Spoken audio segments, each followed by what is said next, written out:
Bonjour, je suis Marjorie. Bienvenue dans ce tout nouveau podcast consacré à la veille généalogique. C'est parti. On commence avec Philae qui a indexé les recensements du département de la Haute-Loire pour les périodes de 1911, 1921 et 1931. Le département des Pyrénées-Orientales a également été numérisé pour les recensements de 1911, 1921 et 1931.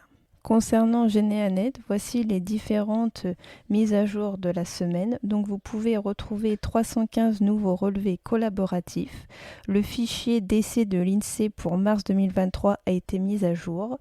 Le fichier des notaires pour le département du Rhône a également été indexé et également les registres matricules pour le département de Saône-et-Loire qui a été donc numérisé et disponible aussi à l'indexation collaborative. Vous pouvez également retrouver les photos des différents cimetières de différents départements.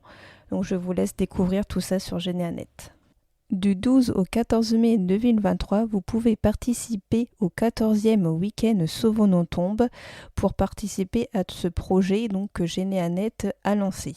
Donc vous trouverez sur le blog de Généanet, je vous mettrai le lien dans la description, comment participer à ce projet.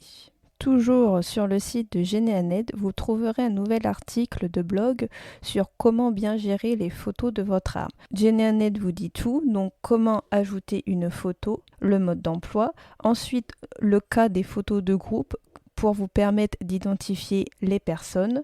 Vous pouvez également mettre des informations sur la photo, les différents outils, la différente transcription et bien d'autres choses encore. On continue avec les différentes mises à jour de la semaine. GeneaFinder vient d'actualiser son anti-sèche concernant la généalogie dans la Vienne. Donc vous pouvez retrouver le guide pour vous retrouver vos ancêtres dans ce département de la Vienne avec les actes en ligne, les actes insolites, l'émigration dans la Vienne en images avec différentes vidéos, photos et cartes postales anciennes, les cartes anciennes également du département. Vous trouverez aussi des liens sur l'histoire de la Vienne ainsi que les différents sites de généalogie dans la Vienne, avec tout ce qui va concerner les associations, les blogs de généalogie et les éventuels groupes Facebook. Vous pouvez retrouver sur les archives de Rennes les listes électorales de 1849 à 1952, donc qui sont désormais consultables en ligne. Vous y trouverez de nombreuses informations sur les électeurs, que ce soit le nom, le prénom, la profession, la date et le lieu de naissance et le domicile. France Archives nous fait part que les archives de Nantes proposent une nouvelle base de données qui va permettre d'accéder aux différents passeports de l'intérieur, qui va concerner la période de 1789 à 1815, ainsi que des certificats de vie de 1792 à 1841 et également des certificats de résidence de 1793 à 1812. Donc un formulaire dédié permet d'effectuer une recherche par nom, par prénom, par date de naissance, par commune, par département. La base a vocation à s'enrichir et elle est donc ouverte à l'indexation collaborative. Donc, vous pouvez retrouver toutes ces archives sur les archives de Nantes. Guillaume de Morand de la Revue française de généalogie nous indique dans un article que la salle de lecture des archives des Côtes d'Armor a enfin rouvert ses portes le 14 mars dernier. Donc vous avez une salle de lecture avec 32 places, avec aussi 2 logettes pour consulter les archives numériques et audiovisuelles, d'une salle dédiée aux travaux de groupe et avec 3 grandes salles pour organiser des événements ainsi qu'une salle d'exposition. Également la mise en place d'un véritable moteur de recherche qui est accessible aux usagers à distance ou en salle de lecture, qui va permettre de faciliter la recherche dans les fonds, donc qu'elle soit numérique ou non. Les registres d'état civil de la ville de Besançon sont désormais accessibles sur le site Mémoire vive Besançon jusqu'en 1922. Donc je vous mettrai le lien vers ce site dans la description de ce podcast. Donc cela concerne que les actes d'état civil de la ville de Besançon. Également, les archives ont également créé un guide. Pierre-Valéry Archassal de la Revue française de généalogie nous fait part des cartes interactives des archives de l'Aube que vous pouvez retrouver sur le site Les Archives départementales de l'Aude. Donc 3 cartes sont actuellement disponibles, les communes viticoles de l'Aube, le chemin de fer dans l'Aube au début du XXe siècle et les hospices et maisons de retraite dans l'Aube.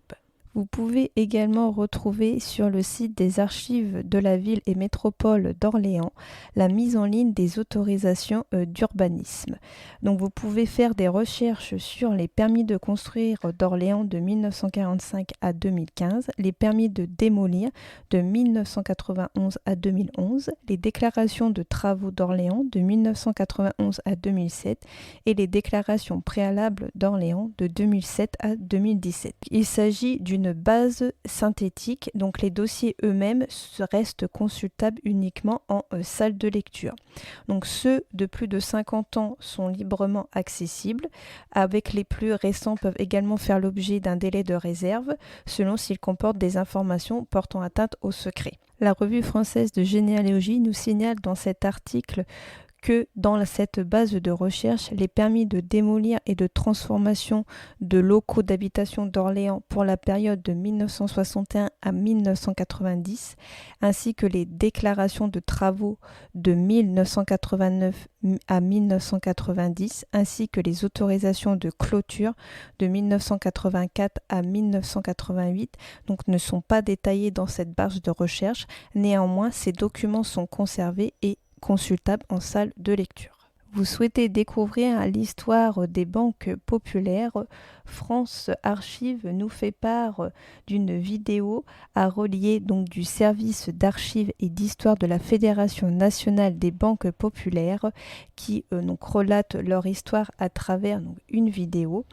Donc vous pouvez retrouver les coordonnées de les archives et histoire de la Fédération nationale des banques populaires sur France Archives et y découvrir cette vidéo.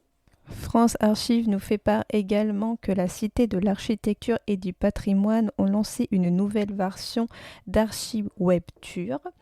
Donc le centre d'archives architecture temporelle collecte les archives d'architectes, d'urbanistes, d'ingénieurs ou des décorateurs français depuis la fin du 19e siècle.